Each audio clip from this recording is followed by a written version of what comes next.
Comment bien s'habiller pour voyager pratique et chic? Bonjour, ici Mademoiselle M, révélatrice de votre meilleure image. C'est une question qui m'a été posée par Michel et à laquelle je vais répondre donc dans cette courte vidéo.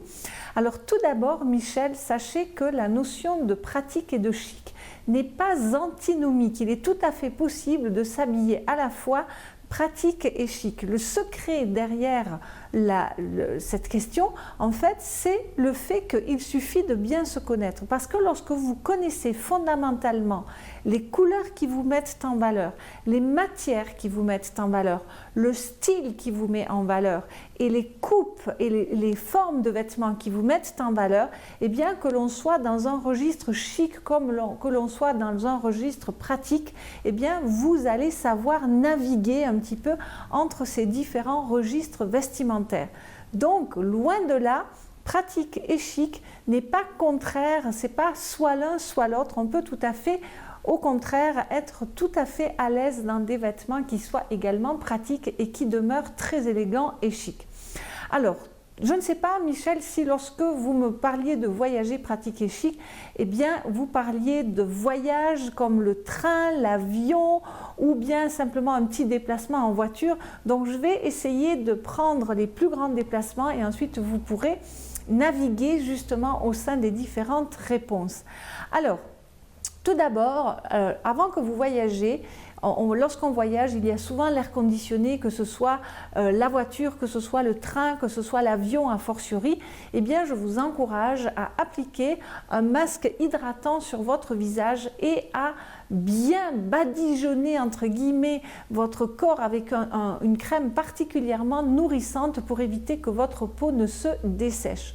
Ensuite, le jour J, eh bien, il s'agit de s'habiller confortable de façon à ce que rien ne serre. Donc, oubliez le jeans qui vous serre à la taille, aux cuisses ou aux fesses. Et la pièce, je dirais, idéale dans ce cas est véritablement la robe qui soit dans une matière un petit peu jersey, dans une maille comme ça, qui sera suffisamment fluide et élastique pour en même temps vous offrir du mouvement, pour vous offrir une aisance. Ensuite, si vous prenez l'avion par exemple, ou même le train, ce qui est particulièrement sympathique de porter avec une robe, ça peut être un leggings, parce que lorsque vous arrivez dans une destination où il fait chaud, vous pouvez conserver la robe et enlever votre leggings. Sinon, si ce n'est pas un voyage professionnel, rien ne vous empêche de vous trouver un joli training dans une belle couleur, dans un joli velours et que vous allez pouvoir porter durant votre voyage, ou sinon opter pour un ensemble en coton particulièrement confortable, ou bien vous avez toujours le pantalon ample et fluide qui sera coulissé à la taille et que vous pouvez par exemple porter avec un t-shirt à manches longues. L'un des secrets également pour voyager et pour pallier aux différences de température, c'est aussi la superposition. Donc par exemple, sous votre t-shirt en manches longues, pourquoi ne pas porter ou sous votre robe une fine camisole en soie et en cachemire, donc qui va vraiment vous tenir chaud. Et puis par-dessus le t-shirt, vous pouvez, si vous êtes dans une saison hivernale, rajouter un pull vert par-dessus et ensuite une autre couche, quoi qu'il en soit, qui sera par exemple une cape ou un poncho. Le poncho est une pièce particulièrement utile pour voyager parce que roulé, il peut servir de coussin et vous pouvez le sortir à tout moment. C'est quelque chose qui en général ne se froisse pas. Je vous conseille aussi, entre parenthèses, sauf si c'est un petit déplacement professionnel, sauf si c'est un petit voyage professionnel, lorsque vous voyagez pour des longs courriers ou ce genre de voyage, d'opter pour des soutiens-gorge, non pas à armature, mais d'autres types de soutiens-gorge de façon à ce que vous soyez à l'aise.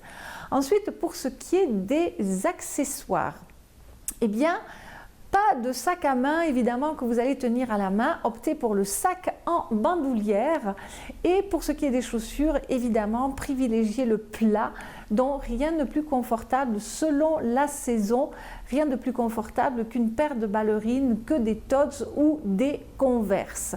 Ensuite, si vous allez vous trouver dans un long courrier, pourquoi ne pas prendre avec vous une bonne paire de chaussettes bien épaisses, bien douillettes, bien confortables. Et si vous avez des problèmes de circulation, pensez aux chaussettes ou aux bas de contention, sachant qu'il est toujours agréable de mettre un gel décongestionnant avant d'appliquer les bas de contention. Voilà pour les accessoires. N'oubliez pas également peut-être de vous munir d'un pashmina, quelque chose qui va vous tenir chaud et que là aussi vous pourrez rouler sous forme de coussin au besoin. Maintenant, concernant tout ce qui est la beauté, eh bien, si vous allez être dans un long courrier ou dans un train pendant de longues heures, je vous encourage à enduire vos mains et votre visage d'une crème hydratante. De même, prévoyez un baume pour vos lèvres. Et puis, quelques minutes, je dirais, ou faire un petit moment en tout cas avant l'atterrissage, eh bien, il est temps de passer à la case démaquillage. Donc, prévoyez des lingettes démaquillantes, ensuite un brumisateur en petit format pour vous démaquiller et ensuite réappliquez-vous un sérum repulpant, un défatigant pour les yeux et ensuite vous passez à un petit maquillage qui se passera sous forme de correcteur, sous forme de poudre, un petit coup de blush, un petit peu de gloss, un brin de mascara au bout des cils. Pensez à vous munir de votre brosse à dents pour vous brosser les dents avant d'arriver, ou bien en tout cas des pastilles sans sucre à la menthe par exemple. Et puis un peigne ou une brosse pour réaérer vos cheveux. N'oubliez pas aussi de beaucoup boire pendant les voyages. Et puis si vous vous trouvez dans un avion, de vous munir de boules Kies, d'un coussin gonflable que vous calerez sous votre nuque et d'un masque anti-lumière. Et à ce moment-là, n'oubliez pas qu'aujourd'hui, il existe aussi plein de senteurs que vous pouvez choisir sous forme de roll-on, sous forme de petits parfums comme ça.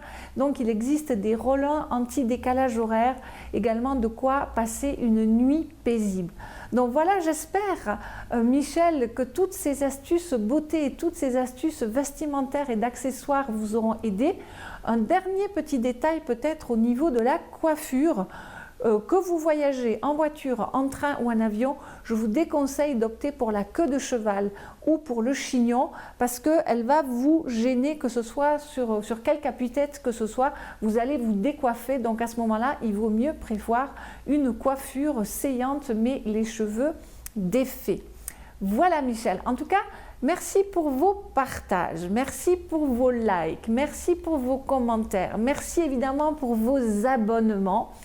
Et puis, si vous n'avez pas encore téléchargé tous les cadeaux de bienvenue de cette chaîne, eh bien, il est temps de le faire. Donc, qu'est-ce que vous avez comme cadeau de bienvenue? Vous avez l'ouvrage de 140 pages sur la symbolique des 12 principales couleurs, les 5 vidéos phares sur les fondamentaux de votre meilleure image. Vous avez également le relooking de Christine en direct et vécu de l'intérieur. Et puis un document sur les différents dress codes, sur les différents registres vestimentaires existants. Voilà, c'était Mademoiselle M, révélatrice de votre meilleure image. Bye bye!